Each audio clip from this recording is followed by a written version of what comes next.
We're really excited today to introduce Scott Gatzemeier on the Ever Onward podcast. Scott Gatzemeier has 27 years of service at Micron, based here out of Boise, Idaho.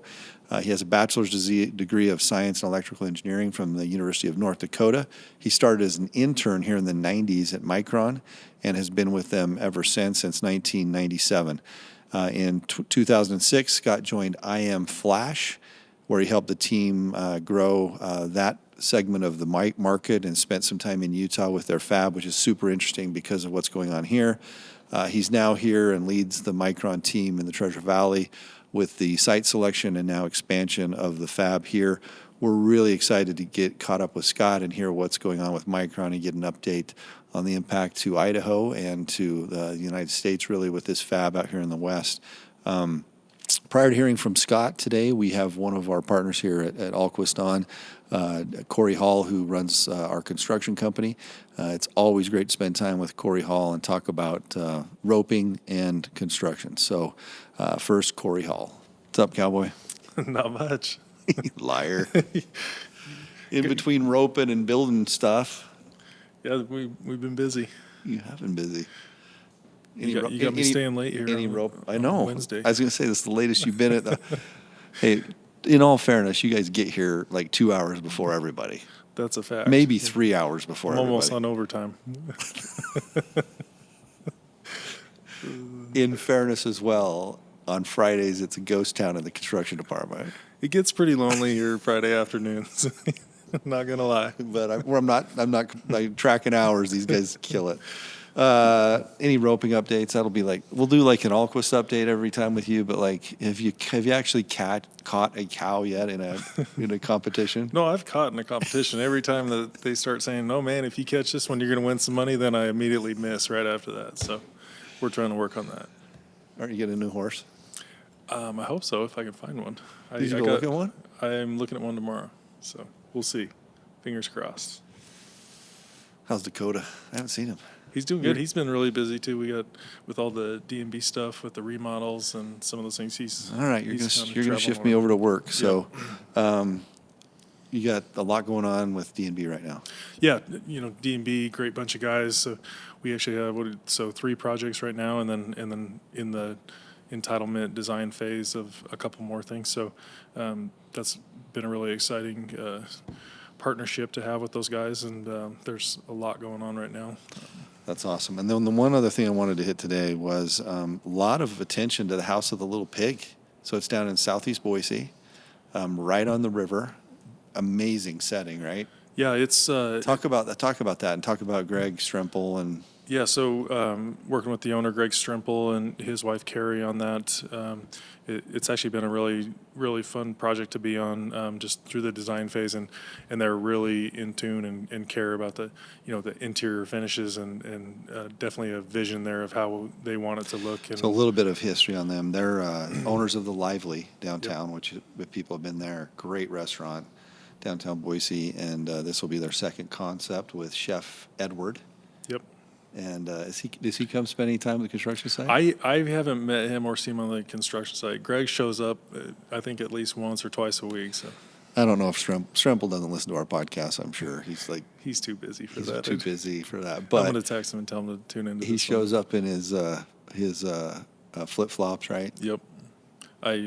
So the other day he shows up, and I was actually covering the job for Tanner Strum, our superintendent, and Greg shows up in his flip flops. I'm like, hey man, OSHA, hey. You can't really do that. Kind of. I guarantee Greg Stremple doesn't even know that their steel-toed shoes exist in the world. Like that's like what? Why would you ever have steel-toed boots? Greg, he marches to the beat of his own drum for sure. He's awesome. Yeah, it's going to be he's a great guy. But it does bring me to a point, Corey. So we do build the suits. You do third-party work now. So yep. When we started the construction company, our construction company, the deal was, hey, let's just mostly do our own stuff. But you're starting to do outside stuff. So people have projects going on. We're bidding on third-party work, and you guys have an amazing team that's getting after it. Yeah, I think that'll be one of the real exciting things as we move forward here, being able to target, projects that aren't necessarily, we're not the developer on, and go do third-party work, and especially things that are kind of right here in the valley and in our backyard. So it'll be fun to try to go chase some of that stuff. That's great. Hey, because you stayed so late, you got time for a couple more Yeah, questions? I'm ready. I brought a sleeping bag.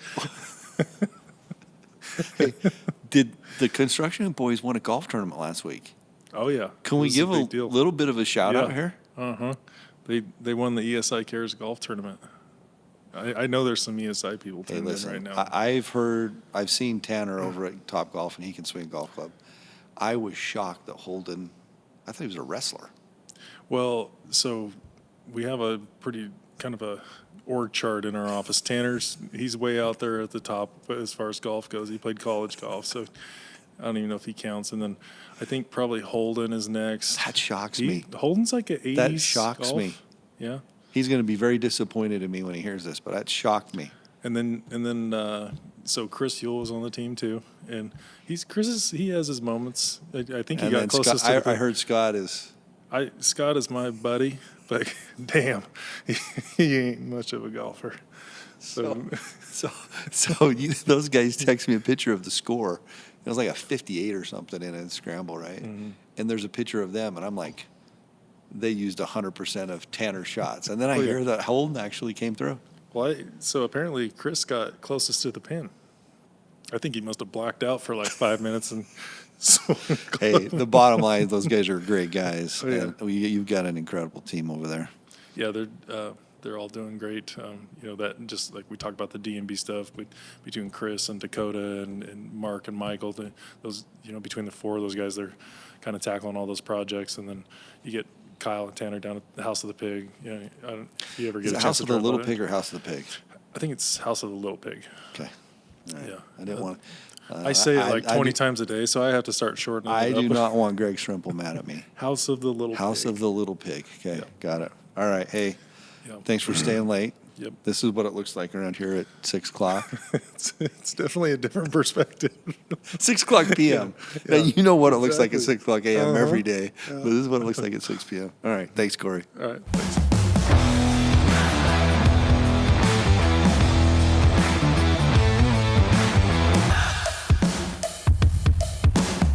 Scott, thank you for coming on today. Yeah, thanks for having me. This is going to be great. Appreciate you. We already got talking a little bit about all the exciting things going on at Micron, but it's going to be good to have you on here because I know I still get questions from a lot of people inside and outside the state of Idaho, which is this is a ginormous investment. Yeah, if you're driving north on the interstate as you come into Boise down that hill and you see 22 cranes, we're hard to miss right now. Oh, my goodness. And from the air right now, I flew in from Coeur d'Alene last night, and we flew right over it, and you look out and you're just like, this is something else. Yeah, I mean, our campus right now, we've got over 2,000 acres out there, but our buildings sit on about 450 acres is what we take up. This new expansion, we're going to add an additional 420 acres, so almost double the size of our campus. It's amazing. It's a humbling project to be a part of. Well, I can't wait to ask you a little bit more about that, but I'm honest. We get a little bio before we do a podcast, and they sent it over to me, and it said you've been there 27 years, and I'm like, I called Holt, and I'm like, there's no way Scott's that old. So you've been there 27 years. Yeah, I started as an intern. So did you grow up in Boise? I grew up in Montana. Montana. Yeah, so it was pretty close. And then I went to college at the University of North Dakota. Got a swimming scholarship to go there, so I swam for 4 years out there. And what city is that in? Grand Forks, North Dakota. Grand Forks. Yeah, okay. Cold, really cold. Right. So, believe it or not, I've been there. Oh, have you? Okay. Yeah. Long story, but it's beautiful because of the really nice facilities, right? Yeah, wonderful facilities, huge aviation program, so a lot of pilots come out of there. And because North Dakota has so much oil and whatever, the state schools are super well funded. Oh, yeah. No, beautiful campus. I had a great time out there. It was amazing, tons of fun. And then one of my engineering buddies was like, hey, this is kind of close to Montana. You should check these guys out because Micron was coming out to interview. So interviewed and came out to Boise that summer and learned how to water ski up in Lucky Peak, would go mountain biking up in the foothills, downtown, so walkable, beautiful. Just fell in love with Boise and with Micron because the work was as much work as you wanted to do, learn as much as you could, go as fast as you wanted to go. So have you been based here the whole time? Or No, have you- I went down to Utah for 9 Right. years. So worked here for about the first 9 years and was on our NAND Okay. products. So our non-volatile memory that goes in like your SSDs or your holds all the storage for your phones and other things like that. And then we started up this joint venture with Intel, IM Flash. Okay. So I went down to Utah. We were right down there in Lehi, Utah. Yep. So lived in Alpine. So my wife was Another actually, great place to live, Oh, right? another great. Alpine. Those mountains are unbelievable. The outdoor activity in Utah, you can't beat it. Did you like Alpine? Yeah, we liked it a lot. I almost lived there. So out of residency, it's a crazy story. Steve Young, the quarterback's brother, Mike Young, is an ER doc in Alpine. Oh, amazing. At Yep. Timpanogos Hospital Okay, right there. yep. So when I was coming out and interviewing all over the place of where I was going to go, I had actually a contract in my hand from them, and we had looked at a lot in Alpine to buy, and I'm like, this is going to be the best place. And then, long story short, my buddy calls me. He's like, hey, you got to come to Boise. Yeah. But it's a great place. So I've watched it. It's changed a lot because at the Yeah. time, I mean, that was just a little town, and now it's kind of all grown together. Well, I think the growth that we did down there Yeah. kind of drove that. So for sure. So when we first went down there, I think I was like employee number 6 or something. They wanted me to go, and it was super exciting. So, it was a 2-lane highway down there. That plant Micron actually built in 1995, never finished it. Yep. And then 2006, we went down there to finish it and build it up. And then that's when they added the 2 bypass lanes, made it a 2-lane highway with a turn lane all the way down, multiple lights. You started Adobe seeing comes in. Adobe came in after, and then they turned it into Silicon Slopes. Yeah. And so Micron, that first fab they built there, and then when we built it out with Intel, kind of built all that up, right? But yeah, Alpine's gorgeous. Is it's it unbelievable. so people always ask, like, what is the impact? And we're going to get into that, but Mm-hmm. I think it's fascinating that you were down there and watched that all change. Yeah. Put in an order of magnitude what that facility is going to be and what's going on right now here. What? Yeah. So what we're building now and bringing manufacturing Yeah. back, it's going to be 4 times as big as what we built down there in Utah. So 600,000 square feet. The building itself will be over 5 million square feet by the time we fit it, because the fab itself is 600,000 square feet. But you've got what we call a dirty subfab, then a clean subfab, the fab, and then an interstitial area. So 4 stories tall. The building will be about 180 feet tall, because we're building the dirty subfab, which is the first floor, if you will, on grade.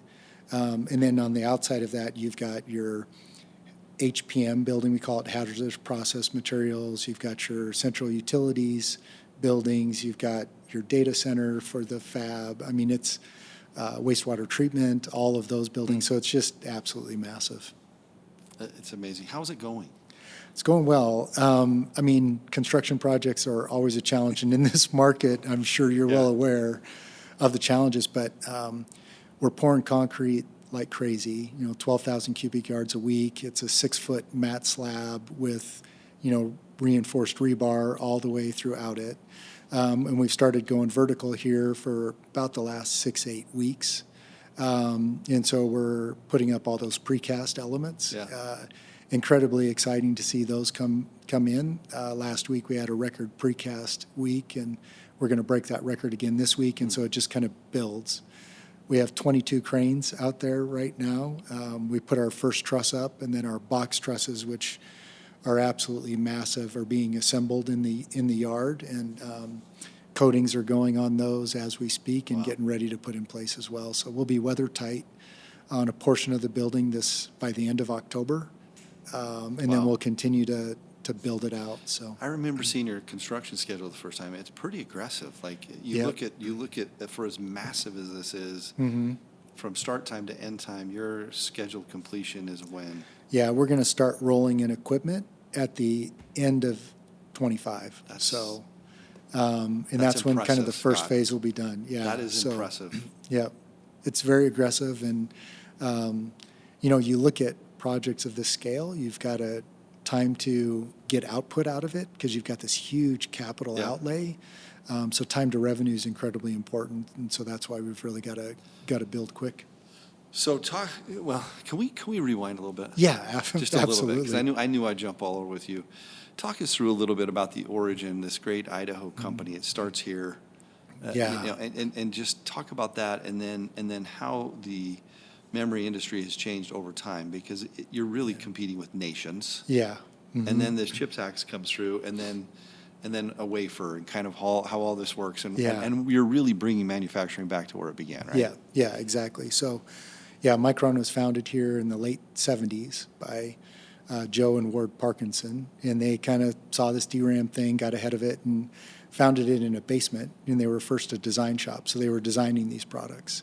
And then they got wrapped up with, Simplot and a bunch of others, and hey, let's build a fab, and so they built one of the first fabs and came out with a product that really disrupted the market, what they were able to build, and in Boise, Idaho, of all places, right? I think the joke is Simplot made more money on Micron chips than he did potato chips.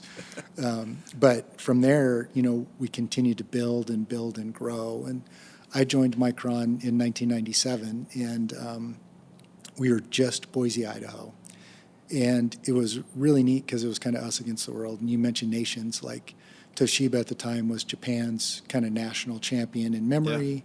Yeah. And memory is a commodity. We're starting to see that change quite a bit with artificial intelligence, and I'll talk about that in a little bit, but it used to be very cyclical, very volatile. And so these large companies would get in trouble, and then they would get incentives from their governments to go do this, and other governments would decide to get into the industry. And so you've watched like Japan take a rise for a little bit through incentives, then South Korea, kind of when they wanted to do everything that Japan was doing. Yeah. They created Samsung and Hynix, who are still with us today. And then Taiwan decided that they wanted to get into memory manufacturing as well. And then after that, now China has decided they want to get into it. So that growth story is important because at Micron, one of the first things after I got there as a little intern that happened that really changed the game for us was acquired Texas Instruments DRAM manufacturing. And so we went from just Boise, Idaho to global overnight. We acquired assets in Singapore, Japan, and Italy, right? And so that was our first foray. And then the way Steve Appleton and Mark Durkin, kind of visionaries, they saw that if you bought these distressed assets, you would consolidate the industry by taking out a player, and hopefully the industry would become healthier. So then, one of our next acquisitions was a Dominion fab in Virginia, which was great. And then we acquired Rexchip in Elpida, acquired Commanda's assets in Taiwan. And so if you look at all the Japanese DRAM is now Micron. In Taiwan, we're the only memory manufacturer as well. And then in Singapore, that's where we have our NAND business. So, when I joined Micron, we were, I think, a little less than 8,000 people here in just Boise, Idaho.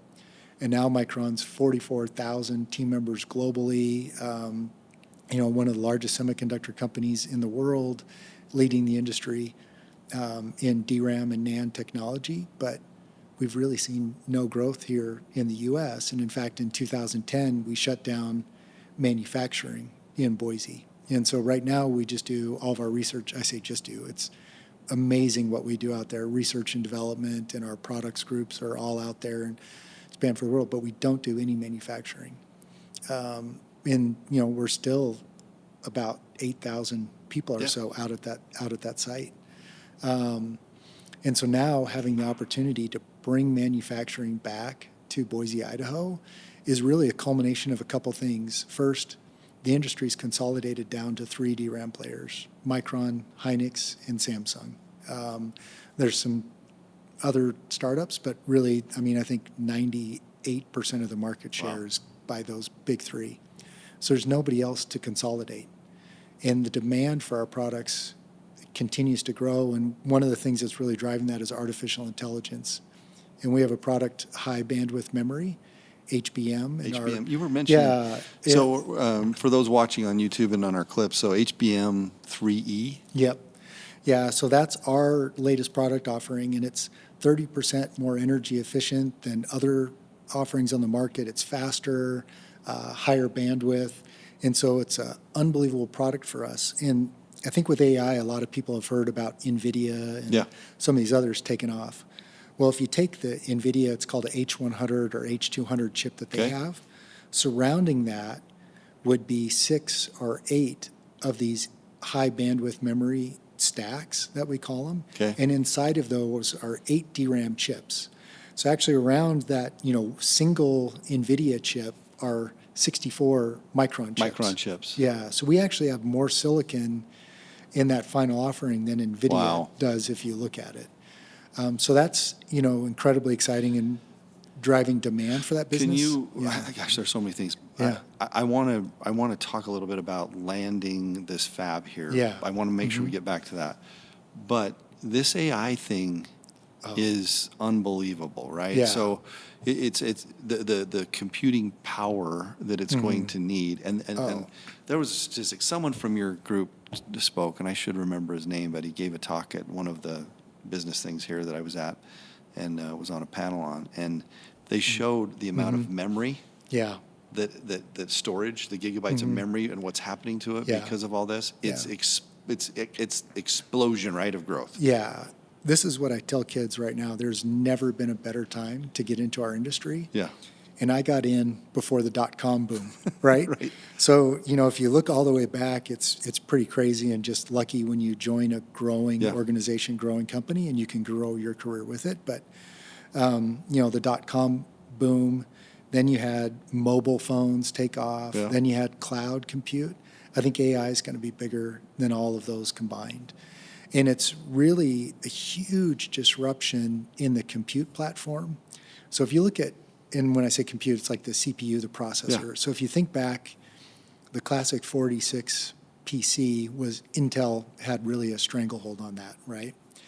And now you're seeing a huge fracture in it with GPUs, so graphic processor units, which used to be just your video card in the computer.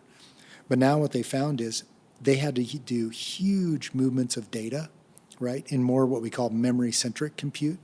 So they're able to move that data in and out. Well, if you look at artificial intelligence, when you're training, you're doing other things like that, it's all about the data and the amount of information that you're able to process, not necessarily so much compute power.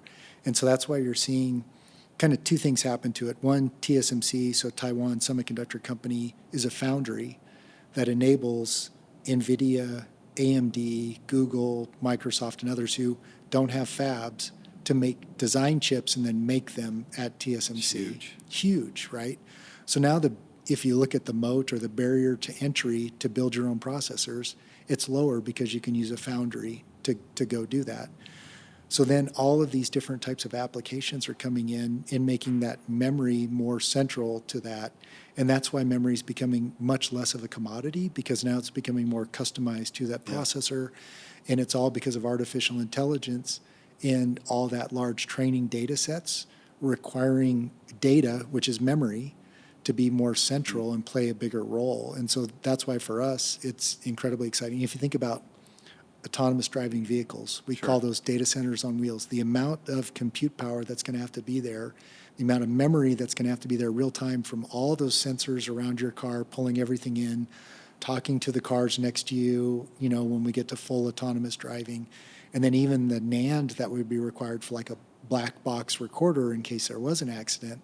I mean, these are all things that are incredible, strong drivers. That's just one segment of the industry, of the world. One segment. The other one is that high-performance compute and all the data centers that are coming online. So I think you were talking about Jeff Binford maybe last week when they were talking about the power. Yes. Yeah, so I actually went and spoke at the Senate, testified at the Senate Energy Committee hearing. So Senator Risch introduced me at that and then spoke about it. But if you look at the power that each one of these data centers is going to draw, it's like 500 megawatts of power. And so these small modular nuclear reactors that they're working on at like INL and other places to get out, that's about what it would take to power one of those data centers. That's about what it would take to power our fab, right? And it's also one of the reasons why our HBM product with lower power requirements, if you think about it, our chips, it takes power to make them, but then there's their life cycle. Right. And so how do you reduce the power after they get out there? And so that's what we're constantly innovating on and driving that. Before we forget, Scott, you know, with Micron coming here, I think we're still, as a community and as a state, understanding what it means, right? The impact.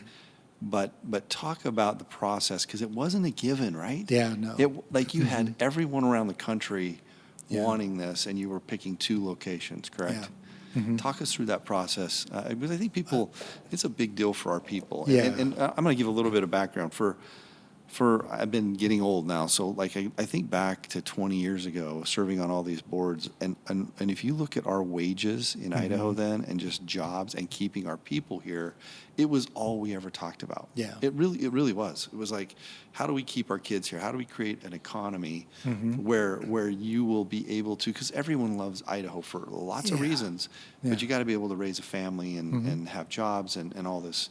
And so it is a big deal. Yeah. Like it's like the dream of having an Idaho company stay here and bring all these jobs and all this technology and all of the other things that come Yeah. here for them to be here. And sometimes I think we forget that. We're like, Yeah. well, can't we just put up a wall and keep people out? No, because we can't afford to keep our Yeah. own kids here with jobs. So then Yeah. we go out and you go out and you select essentially RFPs from cities and states across the country, and it wasn't given, right? No, not at all. It was a very interesting process. It's the first time I've been part of a site selection process and kind of led the team, and we had some consultants come in and help us who were really good. They knew like all the economic development agencies in the different locations.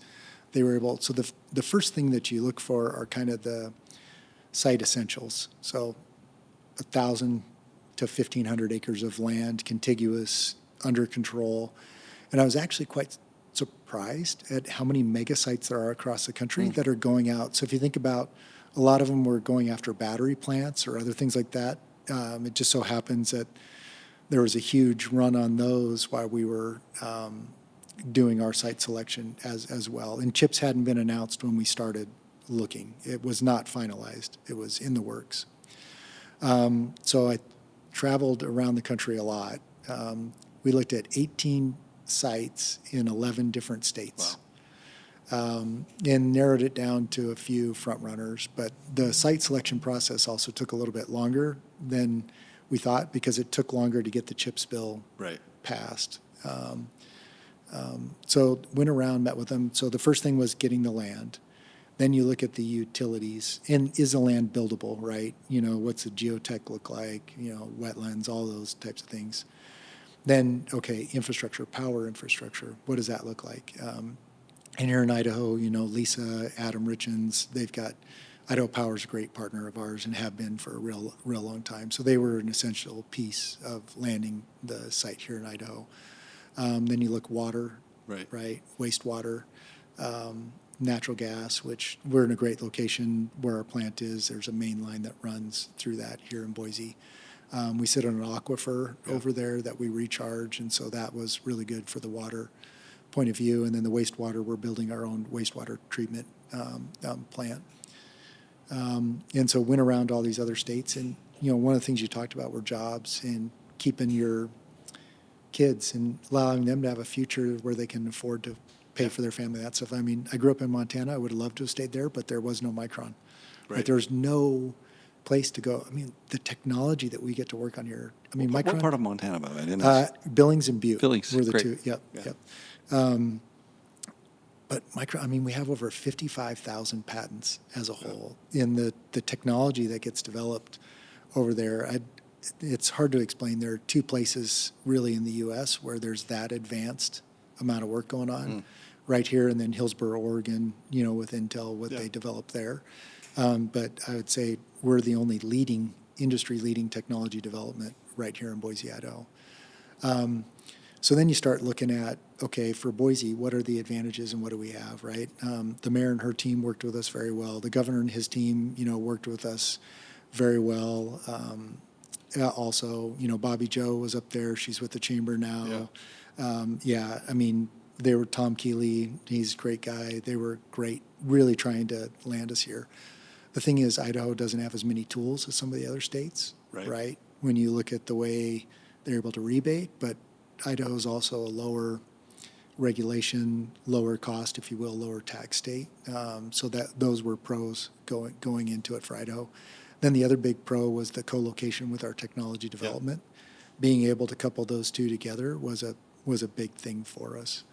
And then we were able to get into New York, right, and do that. It's essentially Syracuse. Syracuse, right? yeah. Right? We're about 8 miles north in Clay is what the town is, but yeah, And Syracuse. isn't that one a little bit larger than this? The plant that we're going to build Yeah. there will be 4 times the size of this Oh. over 20 years. So yeah, it's when I look at it, I feel we landed just right. Getting the co-location with one fab here in Idaho, adjacent to our existing operations and what the Idaho workforce. Because you look at the workforce, the who's going to do this is absolutely huge. Right. And when you look at the demographics in Idaho, Boise has a large population base, but then, it's 4 or 5 hours before you get to another large population base. And so being able to attract the labor, the skilled people that we need to build it, like the skilled trade labor challenge. Talk to us a little bit about what does that max out in the number of jobs just from your... Right now, we have 2,000 Micron jobs. Yeah. And then for every job we create, it'll create 10 other jobs in the state. So you think about it, all of our suppliers. So, we've got our equipment suppliers who will come first. So TEL, ASML, Applied Materials, Lam, they're all here, but they'll all have to grow much, much larger to support this. And a lot of them, like TEL's so Tokyo Electron, but TEL, they're opening up an office in downtown Boise here in September. In expanding, and a lot of them are looking for warehouse space and other things like that now. We'll have 4,500 skilled trades when we peak out, when we get into MEP, so mechanical, electrical, piping. So a lot of those will be travelers coming in, and then long term, we'll always be installing different equipment, deinstalling equipment. So a lot of those jobs, while they're not necessarily Micron jobs, they're in perpetuity, right? So and it's... We're one of those industries, and I think this is why everybody was fighting for it so hard. Because like a hospital, it's just economic transactions that are local, so the money's not coming in, it's just being exchanged. And honestly, sometimes going out, right? Where the jobs at Micron are manufacturing jobs, and the money's coming in because you're sending exports out. And that's where Idaho, we actually have 6 times the national average of semiconductor jobs, and we're ranked number 2 per capita in the country. And I mean, it's predominantly because of the Micron site here. It's absolutely massive in what the company's grown into. Yeah, it's talk a little bit about the challenges, because all the good part is, hey, already had it's started here. Yeah, you had your R&D here. You had the land here. Like, I think of water sovereignty, power, just the excitement of all the leadership to have you here. What are some things that people may not realize are challenges or still challenges you're facing with this? I mean, some of the challenges would be, okay, how do we build fast enough to get this done? How do we get the trades, skilled trades to come in? So we're competing now to try and attract people from Washington, Oregon, Utah to come here to Boise to do that. So what type of housing, where are they staying, how does all that work? And then with the latest run on housing in Boise and housing prices, how do we get people to want to move here? It used to be a huge I remember advantage. recruiting, for years as a physician here. I mean, it was always the easiest thing, right? Yeah. You have all these kids getting out of residency, looking for a place to go, and it's like, oh, wow, I could come here and live here for this and that and the other, and it's completely flipped on its head. Yeah. In fact, I'm trying to think of who. Just this week, I was talking to someone. Oh, I know. I was talking to someone about they're moving from California, and they were looking either here. Or it was another big city, and they were like, oh, it's so much cheaper to live in the other big city. I'm like, really? Is that really where we are? It's kind of flipped on its head to where it's not our leading thing. It's affordability. It's pretty expensive, right? And a lot of that's inventory driven, though, right? It is inventory driven. So that's why we're talking with different developers, trying to encourage them to develop. We're talking, with all the state government officials. How do we open up more land? How do we open up more housing opportunities? How do we try to do those things and drive it and encourage it? And then also really trying to look at how do we open up, the Treasure Valley more and kind of go to the south? Because I think right now it's probably a shorter drive to Micron from Mountain Home than it is from Caldwell to Micron for sure, right, with traffic. So how do we start to develop that way and really grow the valley? What a great, like you talk to people from around the country though, and you're like, what a great problem to have. Oh, I know. You know what I mean? Yeah. I mean, to live in this beautiful place we have and have growth and people wanting to come here and wanting to live here and just the heritage we have and the regulation and the ease of doing business and there's just a culture here. You've been here long enough that no wonder people want to come here. And you're from Montana, so there's this Intermountain West, it's Pacific close. Northwest feel that is just it's just wonderful. Easy, yeah. Was recruiting somebody last week, and they came out here, and they're like, everybody is so nice. Everybody I talk to is so nice, and that's what I don't know. Maybe you don't notice it when you grow up in Montana and here, but because it's not changed. But I traveled the country, and it's something that. I mean, obviously, we had the housing downturn in 2008 here and saw a little bit of a rough time. But they're went through the Rust Belt and looked at a lot of those communities because they want an anchor tenant like a Micron to come there because they realize what those jobs mean and how one Micron job, a high-paying engineering job, drives multiple jobs. Like I said, 10 here is what our estimates are showing in the, Boise. They know that economic activity will spur development, will spur revitalization in the community and other things like that. And so when you travel around and you see what poverty does, right? And then the homelessness and the dilapidation of the infrastructure. What's your way out if you don't have jobs? This is where I go back to 20 years ago when we were serving on these, the United Way board, and going, how do we attract people to come here? Last week I was in Reno. We're doing something over in Reno, and you look at Reno, what would be Reno without what Tesla's doing over there? Without their battery factory. And then you've got, they're doing their semi-truck factory over there right now that we were able to visit and tour. But those are those blessings to a community. I mean, it's your kids, it's your education, it's everything that surrounds what makes it great. But it comes with investment, and to your point, dollars going, not just trading hands, but coming into a community.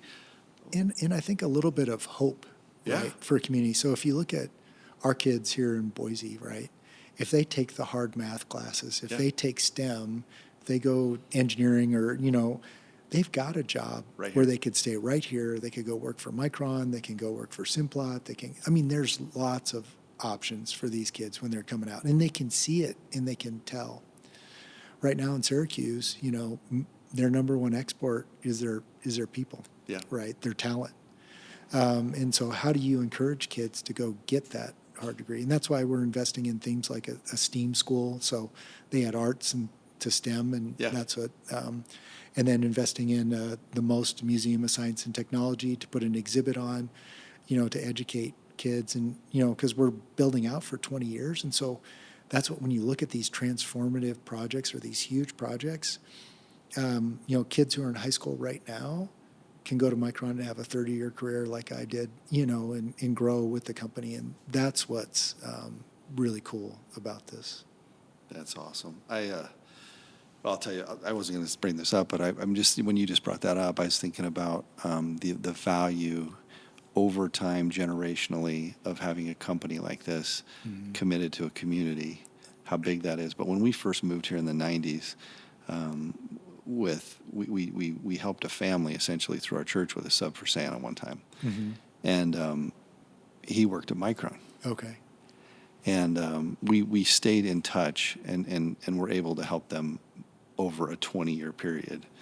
And I hadn't seen his. I happened to be able to help them when their first child was born, and I ran into him about 3 weeks ago, just randomly at a restaurant, and his dad is still there. Wow.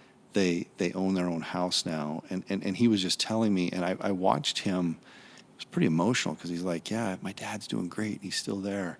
And he's like, it's been wonderful. And then did you hear what they're doing out there? And it's been awesome. And he's going to be, and I'm like, this is like these companies, especially one born here, Yeah. like out of a basement here. What a Yeah. story. What an American story to compete on the world stage at a time that manufacturing is leaving, bring it back, have it be here, and to be part of it. You're 27 years, but this is going to be generational stuff for our kids. Yeah, and that's, I mean, I get goosebumps when you tell a story like that. It's amazing, and that's, you want to leave it better than you found it. I look at, the Micron founders like Joe and Ward and what they did. All I can say is thank you, right? Because I get to work on the most advanced technology on the planet, some of the hardest problems. Isn't it cool? Right here in beautiful Boise, Idaho. Think about those guys. I'm serving on a little thing with Ward right now, and I'm like, it's so. How'd you like to be him, sitting back and thinking like, I'm in a basement. Yeah. And figuring this stuff out.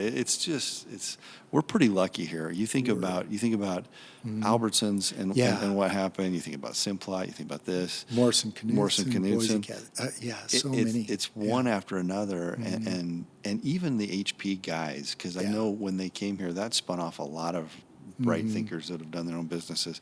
It's a pretty unique area because of the intellectual capital. Yeah. That like either started here or came here or called this home, and then what they've given back. Well, no, I just think, it's such a special place. And if you look at everything we have here, the Boise River going right through, the trail systems, Bogus Basin for how close it is, how good of a ski hill that is. And then 2 hours, you can get to Stanley and the Sawtooth, unbelievable, Sun Valley, which is obviously world-renowned. McCall is just the whole. It's incredible. We're so lucky. Yeah. You do a lot of outdoor stuff, right? Yeah, I enjoy it. So mountain biking, I did triathlons for a long time running, and then I've got a raft, so I'll go raft like the Maine Payette and that. And yeah, it's awesome. What an incredible place we live in. Yeah. I can't. It's great. Well, what should the community know about what's next for you guys here, and kind of what could they expect? People listening to this. Yeah. What are some milestones that are coming up? So biggest milestone we'll hit weather tight, right? And then we're still actively hiring. We actually just went down to Utah and did a hiring blitz, and we were talking. We go to Boise State, right? CWI. We've got apprenticeship programs. But we've never done just a hiring blitz open to the community in Boise, so we're going to talk about setting up one of those, so we'll get one of those going. And then you'll continue to see more precast going up, more vertical throughout the winter and year, and then towards the end of 25, we'll be rolling equipment in, and so it'll look completely different out there. And then 26, we'll get our first production out, and then we'll ramp it throughout the rest of the decade, so just amazing. Well, hey, thanks for coming on. It's been a while. It's just such a big deal for the community, and I'm just so dang glad it worked out. And it's you're here with this fab and growing one of our legacy companies, Idaho companies, and appreciate all you do, Scott. You're a big community guy, and appreciate all you do. Thanks for being on. Yeah, thank you so much for having me. It's been my pleasure. Thanks.